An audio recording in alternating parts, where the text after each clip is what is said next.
열왕기하 강해 24번째 시간을 갖겠습니다. 오늘 말씀의 제목은 여로보암의 죄에서 떠나지 못하는 이스라엘이라고 하는 제목으로 말씀을 나누도록 하겠습니다. 오늘 본문의 말씀은 그렇게 길지 않은 말씀입니다만 본문에 여로보암의 죄라고 하는 그 단락이 3번에 걸쳐 등장합니다. 2절과 6절과 11절입니다.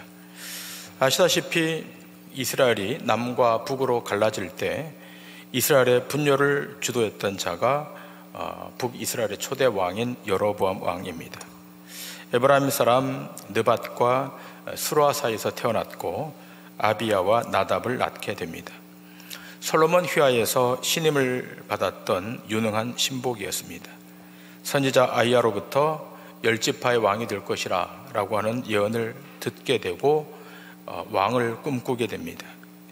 이 사실을 알게 되었던 솔로몬 왕이 그를 죽이려고 했지만 그 정보를 미리 입수하고는 급히 애굽으로 망명합니다. 솔로몬이 죽고 난 이후 르호보암 왕 때에 이스라엘 12지파 가운데 10지파, 유다와 베냐민 지파를 제외한 10지파를 규합해서 북이스라엘로 가서 세겜을 수도로 하고 북이스라엘을 창건합니다. 이렇게 북이스라엘을 창건함으로 인해서 이스라엘은 분열 왕국 시대를 맞게 됩니다. 그러니까 이스라엘의 비극적 역사의 중심에 서 있는 인물이 여로보암 왕입니다. 자, 그런데 지금 우리가 보고 있는 열왕기 하의 말씀은 이미 여로보암 왕이 죽은 지 오래되었고 남유다와 북이스라엘의 왕들이 8명, 9명 교체된 그런 상황임에도 불구하고 여전히 여로보암의 죄가 영향을 미치고 있습니다.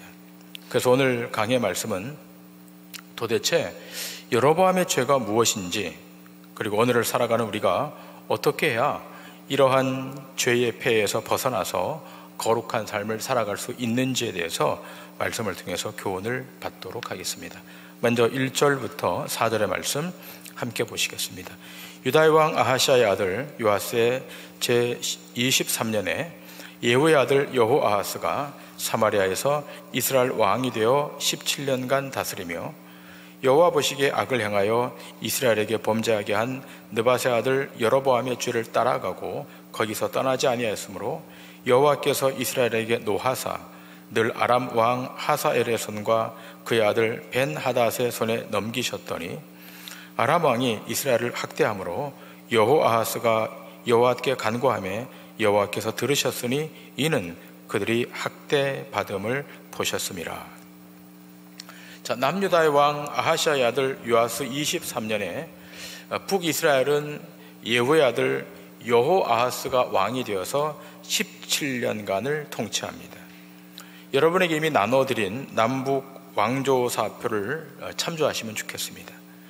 자, 그런데 이 왕에 대한 평가는 한마디로 여호와 보시기에 악을 행했다라고 하는 거예요. 그 악의 내용이 뭔가 하면 북이스라엘의 초대 왕인 여로보암 왕의 죄를 따라갔다라고 하는 겁니다.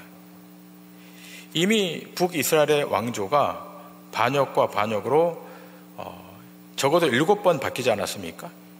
그리고 여호아하스는 왕의 순서로 보게 되면 11번째 왕이에요. 여러분 도표에 보면 있습니다. 그럼에도 불구하고 제1대 왕 여로보암 왕, 이 여로보암의 죄에서 떠나지 못했다라고 오늘 성경은 기술하고 있습니다. 자, 이러한 여로보암의 죄에서 떠나지 못한 이유가 뭘까? 여기에 대해서 열왕기상 12장은 이렇게 증거하고 있죠. 열왕기상 12장 25절부터 33절입니다. 여로보암이 에브라임 산지에 세겜을 건축하고 거기서 살며 또 거기서 나가서 분회를 건축하고 그의 마음에 스스로 이르기를 나라가 이제 다윗 집으로 돌아가리로다. 만일 이 백성이 예루살렘에 있는 여호와의 성전에 제사를 드리고자 하여 올라가면 이 백성의 마음이 유다 왕된 그들의 주 르호보암에게로 돌아가서 나를 죽이고 유다의 왕 르호보암에게로 돌아가리로다 하고 이에 계획하고 2 금송아지를 만들고 무리에게 말하기를 너희가 다시는 예루살렘에 올라갈 것이 없도다.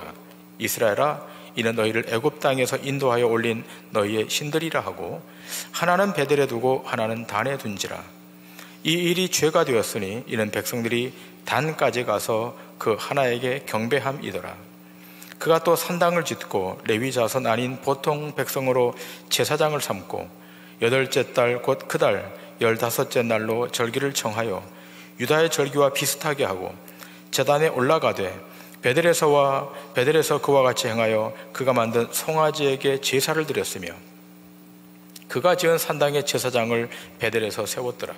그가 자기 마음대로 정한 달 곧 8째 달 15째 날로 이스라엘 자손을 위하여 절기로 정하고 베델에 쌓은 제단에 올라가서 분향하였더라. 자, 지금 제가 봉독한 이 말씀에 여로보암의 죄가 무엇인지 아주 상세하게 기술되어 있습니다. 여로보암이 북이스라엘을 창건하면서 가장 먼저 했던 일은 베델과 단에 금송아지를 만드는 것이었습니다. 그리고 그 금송아지를 애굽에서 우리를 인도하여 낸 우리를 애굽에서 인도하여 낸 신이라고 규정합니다. 그리고 이 금송아지가 있는 이 자리를 성전이라고 명명합니다. 자, 그러면 여로보암이 왜 이렇게 우상을 만들어 놓고 호도하는 것입니까? 백성들이 남유다의 예루살렘 성전에 갔다가 돌아오지 않고 거기에 머물까 봐, 예루살렘 성전으로 다시 돌아갈까 봐 염려했기 때문입니다. 그러니까 여로보암 왕은 이 백성들의 마음을 자기에게 붙잡아 두기 위해서 가짜 성전을 만들고 가짜 신을 만들고 가짜 절기를 만들고 심지어는 가짜 제사장까지 세웁니다. 그럼에도 불구하고 그 명분은 뭐라고 내세우는가 하면 애굽에서 구원하여 내신 신이 여기에 있고 이 자리가 하나님의 성전, 여호와의 성전이라고 합니다. 결국 이 일이 문제가 되어서 여로보암은 큰 징계를 받게 됩니다. 여러분 13장, 열왕기상 13장 33절 34절을 보십니다. 여로보암이 이 일 후에도 그의 악한 길에서 떠나 돌이키지 아니하고 다시 일반 백성을 산당의 제사장으로 삼되 누구든지 자원하면 그 사람을 산당의 제사장으로 삼았으므로 이 일이 여로보암의 집에 죄가 되어 그 집이 땅 위에서 끊어져 멸망하게 되니라. 결국 여로보암의 집이 끊어져 멸망하게 되었다. 가짜 성전을 만들고 가짜 신을 만들고 가짜 제사장을 만들면서 결국 멸망하게 되었습니다. 그런데 문제는 이렇게 멸망한 것으로 끝나는 것이 아니라 이 여로보암의 죄가 다음 왕, 그 다음 왕, 그 다음 왕으로 계속 이어져 갔다는 것입니다. 북이스라엘의 모든 왕에게 이 여로보암의 죄의 영향력이 다 미쳤습니다. 오늘 본문에 등장하고 있는 북이스라엘의 제10대 왕인 예후 왕조차도 이 여로보암의 죄에서 떠나질 못해요. 여러분, 예후가 어떤 사람입니까? 우리가 지난 3번의 강해를 통해서 이 아합 가문을 처분했던, 우상을 철폐하고 신들을 파괴했던 그런 개혁의 왕 아닙니까? 그럼에도 불구하고 이 예후 왕이 여로보암의 죄의 영향력에서 벗어나질 못합니다. 자, 그러면 이러한 여로보암의 죄, 하나님을 향해 찾아가는 길을 가로막아서 자기에게로 향하는 이러한 죄가 그냥 우연히 발생했는가? 그렇지 않죠. 여러분, 세상에 우연히 발생하는 죄는 없습니다. 이 죄는 어디에 있었는가 하면 통일왕국의 초대 왕이었던 사울 왕에게 이미 있었던 죄입니다. 이 죄가 없어지지 않고 이어진 겁니다. 자, 사무엘상 말씀을 보실 텐데요. 사무엘상 13장 8절 이하의 말씀입니다. 사울은 사무엘이 정한 기한대로 이레 동안을 기다렸으나 사무엘이 길갈로 오지 아니하며 백성이 사울에게서 흩어지는지라. 사울이 이르되 번제와 화목제물을 이리로 가져오라 하여 번제를 드렸더니 번제 드리기를 마치자 사무엘이 온지라. 사울이 나가 맞으며 문안하매 사무엘이 이르되 왕이 행한 것이 무엇이냐 하니 사울이 이르되 백성은 내게서 흩어지고 당신은 정한 날 안에 오지 아니하고 블레셋 사람은 믹막새에 모였음을 내가 보았으므로 이에 내가 이르기를 블레셋 사람들이 나를 치러 길갈로 내려오겠거늘 내가 여호와께 은혜를 간구하지 못하였다 하고 부득이하여 번제를 드렸나이다 하니라. 사무엘이 사울에게 이르되 왕이 망령되이 행하였도다. 왕이 하나님 여호와께서 왕에게 내리신 명령을 지키지 아니하였도다. 그리하였더라면 여호와께서 이스라엘 위에 왕의 나라를 영원히 세우셨을 것이오늘 지금은 왕의 나라가 길지 못할 것이라. 여호와께서 왕에게 명령하신 바를 왕이 지키지 아니하였으므로 여호와께서 그의 마음에 맞는 사람을 구하여 여호와께서 그를 그의 백성의 지도자로 삼으셨느니라 하고 사무엘이 일어나 길갈에서 떠나 베냐민 기브아로 올라가니라. 사울이 자기와 함께한 백성의 수를 세어보니 600명 가량이라. 여러분, 이 본문에 여로보암의 죄와 사울의 죄가 같은 걸로 기록되어 있습니다. 자, 사울이 지금 염려하고 있죠. 블레셋이 쳐들어오는데 이스라엘 백성들이, 이스라엘 군사들이 자기에게서 흩어질까 염려하고 있습니다. 자, 이렇게 염려가 되니까 이 왕이 무엇을 집도하는가 하면 제사를 집도합니다. 하지 말아야 할, 왕으로서 절대로 하지 말아야 할 이 일을 행하게 돼요. 여러분, 제사는 누구만 집행하는 겁니까? 제사장만 집행하는 거예요. 그런데 이 왕이 월권에서 백성들이 자기에게서 흩어질까봐 제사를 집도하는 거예요. 여러분, 이스라엘 백성들, 이스라엘 군사들이 흩어지고 모이는 것은 누구의 주권하에 있는 것입니까? 하나님의 주권하에 있는 것입니다. 모이게 하는 것도 하나님이 하시는 것이고 흩어지게 하는 것도 하나님이 하시는 것입니다. 근데 사울은 초조했다는 거예요. 이스라엘 백성들이 한 명, 두 명 자기에서 빠져나가니까 초조했다는 거예요. 그래서 제사를 임의로 집도하는 겁니다. 사울의 마음에는 어떤 마음이 있었는가 하면 자기를 중심으로 모든 백성들이 똘똘 뭉쳐 있기를 원했던 겁니다. 자기를 중심으로, 하나님이 중심이 아닙니다. 자기를 중심으로 모든 백성들, 모든 군사들이 똘똘 뭉쳐 있었기를 원했던 겁니다. 그를 위해서 제사도 자기가 지내고 성전도 만들고 기도도 하면서 온갖 위선적인 신앙의 행위를 합니다. 누구와 흡사합니까? 여로보암과 흡사합니다. 시간이 흘러서 이 사울의 죄가 여로보암에게 간 거예요. 결국 오늘 본문은 이 모든 죄가 여로보암의 죄라고 증거하고 있습니다. 다시 오늘 본문으로 돌아와서 예후의 아들 여호아하스가 사마리아에서 이스라엘 왕이 되어서 17년간 다스렸지만 여호와 보시기에 옳지 못했기 때문에 악에서 떠나지를 못하고 결국 죽게 됩니다. 여러분, 이스라엘은 일반 백성이 아니라 언약 백성입니다. 그들은 일반 이방 백성이 아니라 하나님이 친히 선택한 언약 백성입니다. 언약 백성이기 때문에 언약 백성이 죄를 지으면 하나님이 반드시 손을 대세요. 자기 백성이니까 하나님의 자기 백성은 손을 대시잖아요. 자기가 관계없는 이방 백성이라 그러면 그냥 놔두는 거예요. 그냥 가만히 놔두면 멸망 가운데로 가는 거예요. 언약 백성이기 때문에 하나님이 이스라엘 백성 손을 대시는 거죠. 어떻게 됩니까? 아람 왕을 보내셔서 아람 왕 하사엘을 보내셔서 고난을 받도록 만듭니다. 끊임없는 고난입니다.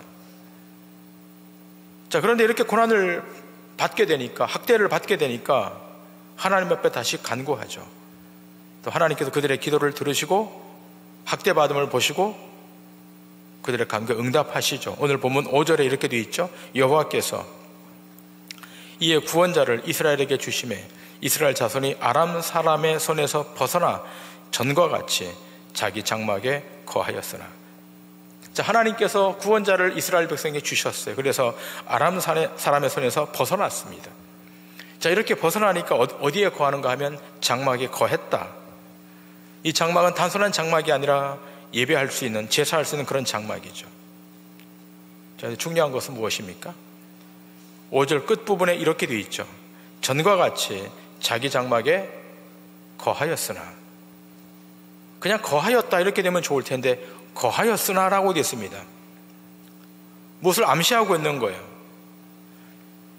벗어나 전과 같이 자기 장막에 거했다 이렇게 기록하고 있지 않고 거하였으나 다음에 반전이 오는 거죠. 6절에 뭐라고 되어 있습니까? 그들이 이스라엘에게 범죄하게 한 여로보암의 집의 죄에서 떠나지 아니하고 그 안에서 따라 행하며 또 사마리아의 아세라 목상을 그냥 두었더라 라고 되어 있습니다. 고통을 받고 학대를 받으니까 하나님 앞에 탄원해서 구원자를 보내줘서 그 학대에서 벗어났는데 잠시였던 거예요. 잠시 하나님의 장막에 거하고 그 이후에는 어떻게 해요? 여로보암의 집에서 떠나지 않고 아세라 목상을 그냥 그 자리에 두었다는 거예요. 변하지 않는 거죠. 여로보암의 죄에서 떠나지 못해요. 완전히 그냥 거기에 밀착되어 있어서, 거기에 붙들려 있어서 이 여로보암의 죄에서 꼼짝달싹을 못하는 거예요. 여러분, 이 여로보암의 죄에서 떠나지 못하는 이스라엘 백성의 모습이 혹 우리의 모습이 아닌가를 살펴야 됩니다. 우리의 삶이 과연 여로보암의 죄에서 떠난, 해방된 그 속박에서 풀려진 삶일까 질문해야 됩니다. 어떤 죄악의 사슬이 나를 붙잡아 놓고 떠나지 못하도록 막고 있는 것은 있지 않는가 확인해야 됩니다. 자, 7절을 보십니다. 아람 왕이 여호아하스의 백성을 멸절하여 타작 마당에 티끌같이 되게 하고, 자, 아람 왕이 여호아하스의 백성을 멸절합니다. 타작 마당에 티끌같이 되도록 만들어 버립니다. 결국 이 여로보암의 죄에서 떠나지 못하니까 다시 하나님이 아람 왕을 보내셔서 여호아하스의 백성을 멸절하고 타작 마당에 티끌같이 만들어 두십니다. 사랑의 매를 드십니다. 이스라엘 백성들이 죄를 범하니까 하나님의 징계가 온 거예요. 여로보암의 죄에서 떠나도록 하나님이 인위적으로 역사하시는 겁니다. 여러분, 여로보암의 원뜻이 뭐예요? 여로보암 왕의 그 여로보암의 원 의미가 뭡니까? 백성의 수요가 많다는 말입니다. 원뜻이 그래요. 근데 지금 어떻게 하시죠? 하나님께서 손을 대셔서 그 수를 줄이고 계세요. 수를 줄인단 말이에요. 여러분, 인생에 수가 많아진다고 해서 좋아지는 경우가 많지 않습니다. 적어진다고 해서 나빠지는 경우도 많지 않아요. 수가 많고 적음이 문제가 아니라 거기에 하나님의 손이 개입하고 있는가 떠났는가가 중요한 거예요. 지금 하나님은 여로보암의 집에 죄에서 떠나도록 만들어서 어떻게 해요? 너희가 세상의 힘을 의지할 것인가 아니면 내 언약을 의지할 것인가를 확인시켜주고 있는 겁니다. 징계가 올 때, 환란이 올 때 우리 무엇을 확인하는 겁니까? 하나님의 언약을 붙들 것인가 아니면 세상의 힘을 여전히 의지할 것인가 결단해야 되는 것입니다. 자, 8절 9절의 말씀을 보십니다. 여호아하스의 남은 사적과 행한 모든 일과 그의 업적은 이스라엘 왕 역대지략에 기록되지 아니하였느냐? 여호아하스가 그의 조상들과 함께 참에 사마리아에 장사되고 그 아들 요아스가 대신하여 왕이 되니라. 여호아하스가 여로보암의 죄에서 떠나지 못하고 죽습니다. 여러분, 오늘 성경은 끊임없이 이 여호아하스의 죄가 우리의 죄임을 지적합니다. 우리도 때로 이 죄에서 떠나지 못하는 위약함이 있습니다. 여기 떠나지 못하는 무기력함이 있습니다. 그때 하나님 어떻게 하시죠? 직접 개입하셔서 힘을 다 빼도록 만드십니다. 완전히 힘을 빼도록 만드십니다. 그렇게 힘을 빼도록 하신다면 어떻게 해요? 하나님이 강권하셔서 우리를 생명의 자리로 이동해 주시는 것입니다. 이어지는 10절 이하의 말씀을 보십니다. 유다의 왕 요아스의 제 37년에 여호아하스의 아들 요아스가 사마리아에서 이스라엘 왕이 되어 16년간 다스리며 여호와께서 보시기에 악을 행하여 이스라엘에게 범죄하게 한 느밧의 아들 여로보암의 모든 죄에서 떠나지 아니하고 그 가운데 행하였더라. 요아스의 남은 사적과 행한 모든 일과 유다 왕 아마샤와 싸운 그의 업적은 이스라엘 왕 역대지략에 기록되지 아니하였느냐? 요아스가 그의 조상들과 함께 참에 이스라엘 왕들과 함께 사마리아에 장사되고 여로보암이 그 자리에 앉으니라. 여러분, 여호아하스가 죽고 그 아들 요아스가 왕이 됩니다. 여러분, 남유다의 왕도 요아스이고 북이스라엘 왕도 요아스죠. 동명이인이에요. 이름은 같은데 사람은 둘인 거죠. 자, 북이스라엘의 요아스가 16년간 다스렸는데 하나님 보시기에 악을 행했습니다. 여로보암의 죄에서 떠나지를 못했어요. 자, 이 요아스가 죽고 나자 그 아들 여로보암이 북이스라엘의 왕이 돼요. 자, 요아스가 죽고 누가요? 여로보암이 북이스라엘의 왕이 돼요. 자, 이 여로보암은 북이스라엘의 초대 왕 여로보암이 아니라 이 여로보암 왕은 여로보암 2세입니다. 여러분에게 나눠드린 남북 왕조 사표를 보시면 거기에 여로보암 왕 2세라고 표기되어 있을 것입니다. 그러니까 이 여로보암 왕 2세의 아버지 요아스가 얼마나 여로보암 초대왕을 존경했던지 자기 아들의 이름을 여로보암이라고 붙이는 거예요. 얼마나 심각하게 여로보암의 죄에 오염되어 있는지를 우리가 알 수 있는 겁니다. 오늘 이 본문에서 중심이 되는 부분, 여로보암의 죄에서 떠나지 못했다. 자, 1대 왕부터 마지막 왕까지 여로보암의 죄에서 떠나지를 못했어요. 자, 그러면 여러분, 이스라엘 백성들이, 이스라엘 왕들이 여로보암의 죄에서 떠나지 못하는 그런 상황이었음에도 불구하고 어떻게 하나님이 이스라엘 백성을 이끌고 가시는가라고 하는 거예요. 그렇죠? 생각해 보세요. 그렇게 하나님 앞에 범죄하고 그렇게 하나님 앞에 반역하고 그랬음에도 불구하고 어떻게 하나님께서 이 이스라엘 백성들을 끌고 가시는가? 하나님의 법으로 대입을 하면 다 심판을 받아야 되는데, 다 멸망을 당해야 되는데 어떻게 하나님이 이들을 이끌고 가고 계시는가? 거기에 대한 답변이 오늘 본문 23절에 기록되어 있습니다. 여호와께서 아브라함과 이삭과 야곱과 더불어 세우신 언약 때문에 이스라엘에게 은혜를 베풀며 그들을 불쌍히 여기시며 돌보사 멸하기를 즐겨하지 아니하시고 이때까지 자기 앞에서 쫓아내지 아니하셨더라.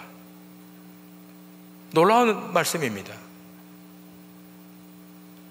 하나님께서 율법으로 이스라엘 백성을 처분했다면 다 멸망해요.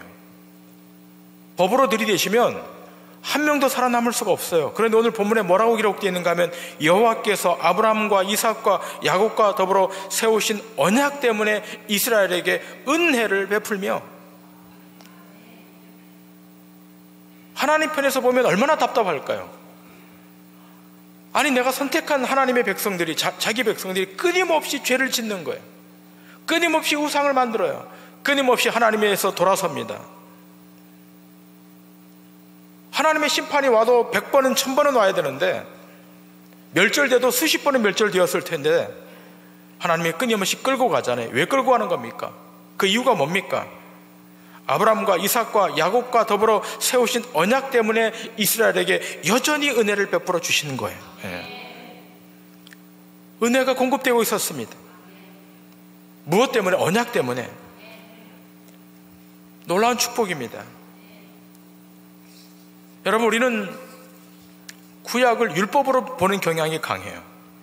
그러나 율법의 수건이 걷어지게 되면 구약 안에서 우리는 복음을 보게 되는 것입니다. 하나님이 우리에게 법으로 다가오시면 살아남을 사람이 누가 있겠습니까? 우리 가운데 살아남을 사람은 아무도 없습니다. 오늘 설교하는 저도 그 법을 들이대면 저도 멸망입니다. 근데 하나님 어떻게 해요? 은혜로 덮으시는, 강권하셔서 은혜로, 은혜의 현장으로 우리를 이끌고 들어가십니다. 그래서 바울이 갈라디아 교회 성도들에게 이렇게 증거하고 있지 않습니까? 갈라디아 3장 1절부터 5절은 어리석도다 갈라디아 사람들아, 예수 그리스도께서 십자가에 못 박히신 것이 너희 눈앞에 밝히 보이거늘 누가 너희를 꾀더냐? 내가 너희에게서 다만 이것을 알려 하노니 너희가 성령을 받은 것이 율법의 행위로냐 혹은 듣고 믿음으로냐? 너희가 이같이 어리석으냐? 성령으로 시작하였다가 이제는 육체로 마치겠느냐? 너희가 이같이 많은 괴로움을 헛되이 받았느냐? 과연 헛되냐? 너희에게 성령을 주시고 너희 가운데서 능력을 행하시는 이의 일이 율법의 행위에서냐 혹은 듣고 믿음에서냐? 지금 바울이 갈라디아 교인들에게 도전하고 있는 거예요. 갈라디아 교회 성도들 가운데 일부가 율법의 행위로 구원을 받는다고 자꾸 주장을 하는 거예요. 여기에 대해서 바울이 반박하는 겁니다. 정말로 율법의 행위를 통해서 구원을 받는 것이냐? 자, 그렇다면 하나님이 율법으로 다가온다면 어떻게 할 거냐? 아무리 완벽한 인간일지라도 율법을 완벽하게 지킬 수 있는 인간이 누가 있겠습니까? 자, 그래서 하나님이 율법으로 들이댄다면 살아남을 사람이 누가 있겠습니까? 아니라는 겁니다. 율법의 무용론을 주장하는 것이 아니라 율법의 행위로는 구원을 받을 수 없고 정작 구원은 하나님의 은혜, 십자가의 은혜로만 구원을 받을 수 있다는 사실을 갈라디아 교인들에게 말하고 있는 거예요. 마찬가지입니다. 오늘 이 아침 여러분과 제가 구원을 받은 것은 우리의 공적과 윤리적 도덕적 선함에 있는 것이 아니라 그리스도의 십자가의 은혜로 구원받았다는 사실을 믿음으로 고백하셔야 될 줄 믿습니다. 그래서 그 다음에 이어지는 구절에 이렇게 말하고 있지 않습니까? 갈라디아서 3장 6절에서 9절. 아브라함이 하나님을 믿음에 그것을 그에게 의로 정하셨다 함과 같으니라. 그런즉 믿음으로 말미암는 자들은 아브라함의 자손인 줄 알지어다. 또 하나님이 이방을 믿음으로 말미암아 의로 정하실 것을 성경이 미리 알고 먼저 아브라함에게 복음을 전하되 모든 이방인이 너로 말미암아 복을 받으리라 하였느니라. 그러므로 믿음으로 말미암는 자는 믿음이 있는 아브라함과 함께 복을 받느니라. 놀라운 통찰력입니다. 아브라함도 무엇을 받았다는 겁니까? 은혜를 받았다는 거예요. 하나님의 은혜를 받았다는 거예요. 그가 믿음의 조상이 된 것은 조상이 될 만한 조건이 있어서가 아니라 하나님이 은혜로 덮어주셨기 때문입니다. 그 14절에 이렇게 말하고 있지 않습니까? 이는 그리스도 예수 안에서 아브라함의 복이 이방인에게 미치게 하고 또 우리로 하여금 믿음으로 말미암아 성령의 약속을 받게 하려 함이라. 여러분, 우리가 여로보암의 죄, 이 죄에서 떠나지 못하는 것은 그 죄가 주는 강력한 힘 때문에 그런 것입니다. 인간은 자기 행위로, 고행으로, 명상으로 그 죄를 끊어낼 수 없습니다. 이 죄는 누가 대신 담당해 줘야 되는 것입니다. 이 죄를 끊어내 주는 대상이 따로 있어야 되는 겁니다. 근데 감사하게도 이 모든 죄 저주를 예수 그리스도가 우리를 위하여 대신 받으셨다라고 성경은 기록하고 있습니다. 우리를 대신해서 우리의 모든 죄, 모든 저주를 우리 주님이 친히 담당하시고 우리를 죄에서 끄집어내셔서 영생 가운데로, 생명 가운데로 들이셨음을 믿으셔야 됩니다. 그 은혜로 사해졌기 때문에 우리는 영원한 생명의 나라로 들어갈 수 있게 된 것입니다. 자, 여기에 대해서 사도 바울은 고린도 교회에 이렇게 말씀하고 있지 않습니까? 우리 다 같이 고린도후서 5장 21절의 말씀을 다 같이 함께 읽으시고 오늘 말씀을 마치도록 하겠습니다. 고린도후서 5장 21절 시작. 하나님이 죄를 알지도 못하신 이를 우리를 대신하여 죄로 삼으신 것은 우리로 하여금 그 안에서 하나님의 의가 되게 하려 하심이라. 아멘. 우리 주님이 우리 죄를 다 담당하시고 우리를 그 안에서 하나님의 의가 되게 하려 하신다. 놀라운 선언입니다. 우리 가운데 죄 가운데 죄에 푹 빠져서 나오지 못하는 사람들이 있습니다. 예수를 믿었는데도 불구하고 여러 번의 죄에서 떠나지 못하는 신자들도 있습니다. 여러분, 우리는 그들 위해서 기도해야 됩니다. 죄의 은혜가, 죄의 은총이 그 안에 흘러들어가서 그들의 죄에서 탈출할 수 있도록 하나님 축복해달라고, 역사해달라고 기도해야 될 줄 믿습니다. 그들도 주의 은총으로, 주의 은혜로 하나님의 의를 덧입는 놀라운 축복이 있게 해달라고 중보하셔야 됩니다. 그럴 때 거기에 기적이 나타나고 회복이 일어나고 죽은 영혼이 살아나고 하나님 앞으로 돌아오는 놀라운 역사가 우리 인생 가운데 있게 될 줄 믿습니다. 기도하시겠습니다.